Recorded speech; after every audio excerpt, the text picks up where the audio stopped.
What's up, everybody? This is Caleb from Ordinary Audio.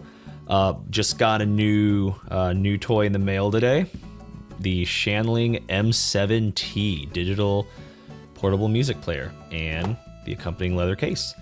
So if any of you see my last video, I was talking about the Hibby M300, which is my portable, my main daily driver that I use for my listening if I'm out and about. I've always got this with me. It has all my music on it. Yep, this is just kind of what I use for just day-to-day use. But I kind of wanted something a little different. I was looking around for different music players just as something to have in addition to this. So I don't plan on getting rid of the Hibby M300 just because of how small it is, how pocketable it is. I plan on using this for, if I'm out and about, just carrying it in my car. It's small. I don't really care as much about it if this gets scratched up or anything. But I kind of wanted a different player, one a little more high end that I could use to drive more power demanding over the ear headphones, and something that just had a different sound signature to it. And I'll preface this by saying I've actually had quite a few DAPs over the past few years. I actually had the Kern SP3000M for a short time. I unfortunately ended up sending it back because I don't know if it's my ears or my gear or what, but I did a side-by-side comparison of that player with this, and I just could not really hear a difference. But there's always a part of me that wants to know that I'm listening to the best music. So what intrigued me about this is that it has a solid state mode. So if you want just the absolute most referenced clean sound, but there's also a pair of vacuum tubes in this thing. So I just thought that was really cool to be able to actually have the choice between a transistor mode or actually having tubes to get that kind of more warm sound. And the form factor looked really good on this thing, and I got it for a good price. So big shout out to Music Tech within the United States that actually got a really good deal on this thing. So I might do a review of this later on down the line. But for now, we're just going to unbox it and just going to show you what my thoughts are just based on initial impressions. Just going to show you guys what I think. All right, I know this is the most legit way I could possibly do this, but I don't have a knife on me right now, so we are going to use... Oh man, this is not working very well, is it? There we go, got it. Sorry about that. I know we are very professional here on this channel. So, like I said, I think this is really new. Don't think I've maybe only seen a few channels on YouTube that have even mentioned this thing yet. I think it just came out about a month ago. But as you can see, the box is really nice. It's got this glossy coating on it right here. And ooh, this is actually like a, so this slides out here. Set that off to the side. So this box here, it's I don't know how to describe it. It's not suede, but it's, it's like it almost feels like a tablecloth. Like the kind of reflective material and the texture on it actually, feels sort of like a tablecloth. I don't know, I just think it's cool. So we're gonna go ahead and open it up. Ooh, that's cool. I'm just gonna set that aside so it slides out to the side and it opens right up. Oh, I see. I guess it's supposed to open like that. Man, this is cool. Shaped by time, perfected in chime. Interested. All right, well, I guess that's their little saying or whatever. And here is the player itself. Let me get it out here. Wow. Yeah, this thing feels really premium. Yeah, just holding it in the hand here. Wow, this is a very, very nice feeling in the hand. It's actually pretty cold right now. As you can see my face. Hi. Yeah, it's actually pretty cold because I think it just came off the UPS truck. less than a half an hour ago. So I'm sure it's been sitting outside in the freezing cold. So I don't actually want to turn it on right now just because, I don't know, I want to give all the components just enough time to warm up before I actually turn it on. But wow, this is a lot smaller. Ooh, that volume wheel feels nice. Wow, this is actually a lot smaller than I thought it would be. Yeah, that volume wheel feels good. Yeah, I don't know. From the pictures, I thought this thing was massive, but like, compared to the Hibby, like, yes, obviously it is bigger. It's definitely a lot thicker, but that's to be expected. I don't anticipate going on any runs or taking this, anywhere where I'm absolutely trying to travel with the least amount of, size possible. I'm probably going to take this if I'm out on a run or something, but yeah, I am honestly very impressed on the size of this thing. It feels very good in the hand. So what I'm going to do is just kind of set that off to the side. Looks like it does come with a screen protector pre-applied, so that's always nice. So we're going to go ahead and open up the case here because maybe putting on the case, I don't know if I'm right or not, but maybe that will warm it up a little quicker. I'm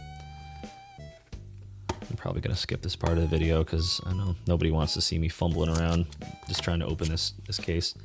So I chose, they had quite a few different color options for the cases here with this, but I chose this cool looking purple option. I just thought this looked dope. Yeah, it's got this cool like heat dissipation thing, I think. Wow. It's in the plastic here, so we'll take that off. Oh wow, yeah, this case feels really nice as well. And it opens from the side. So this is just a personal thing for me.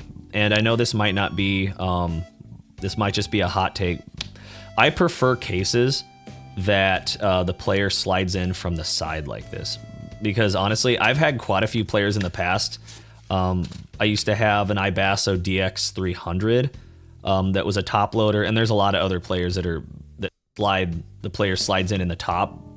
And I don't know, every player that I've had that the case slides in through the top, it's loose. I feel like it can fall out really easily. With the DX300, all I had to do was tilt it upside down and the player would just slide out completely.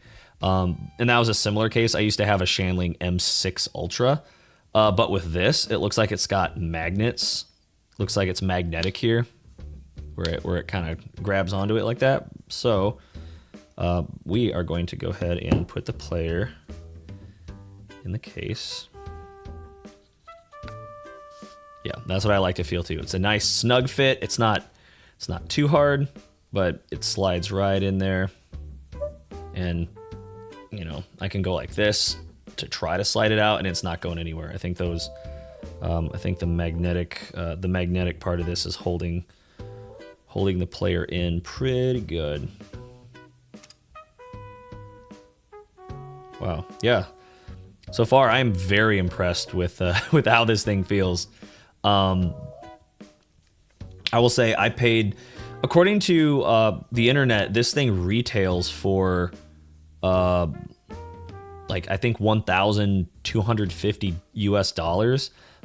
And I got this from musictech.com and they had it on sale for $950.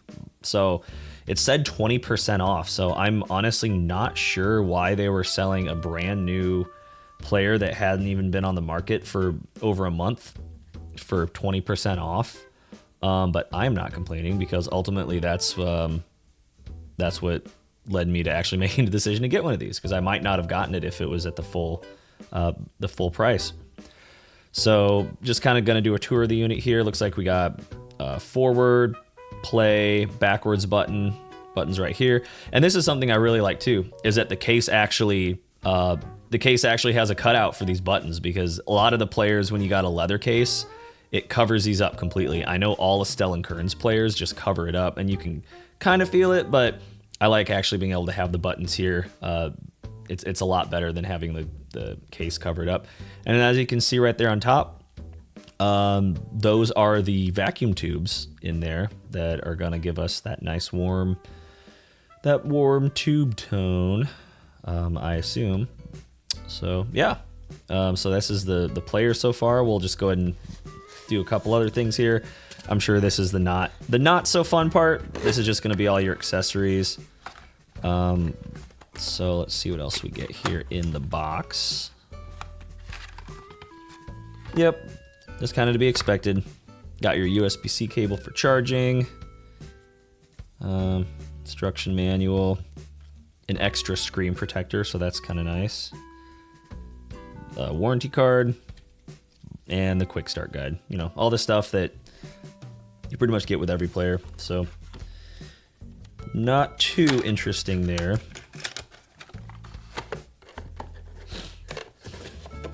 But yeah, cool. I am going to try this thing out for a couple weeks, and I will probably come back with a full in-depth review. I'm really hoping this, I'm hoping this sounds better than this. Like I said, I've tried higher end players before and feel like I can't always tell a difference in sound quality. But one of the main reasons I opted to go for the Shanling M7T is because of its tube mode, and I feel like with a tube, I'm probably going to hear more of a difference between a transistor and a tube than I am between, say, a Cirrus Logic or an AKM DAC chip. To me, this just seemed like it was going to give me more of a difference in sound. So yeah, what I'll be using to test, just so you know, what I'll be using to test with this, I've got 2 older Campfire series. I'm usually a pretty frugal audiophile. I like to buy used. So last year I bought a pair of Campfire Solaris IEMs. These are the older model. I think these are the original model actually. And then I also have a pair of Campfire Andromedas. So these are very sensitive in your monitors, and they have they're pretty susceptible to noise in players. I've had lots of players before where I can just hear a little hiss sound faintly in the background. So I'm hoping this is very quiet, and if not, a completely black background. Because this Hibby M300, there is no background noise whatsoever on this. I'm impressed. Like, for example, when I had the Estelle & Kern SP3000M, I felt like it even had a slightly higher noise floor than this thing, which is pretty crazy. But yeah, thank you guys for watching. I'll come back in a couple weeks with a full review of this Shanling M7T digital audio player. Yep, thanks guys. Have a good rest of your day.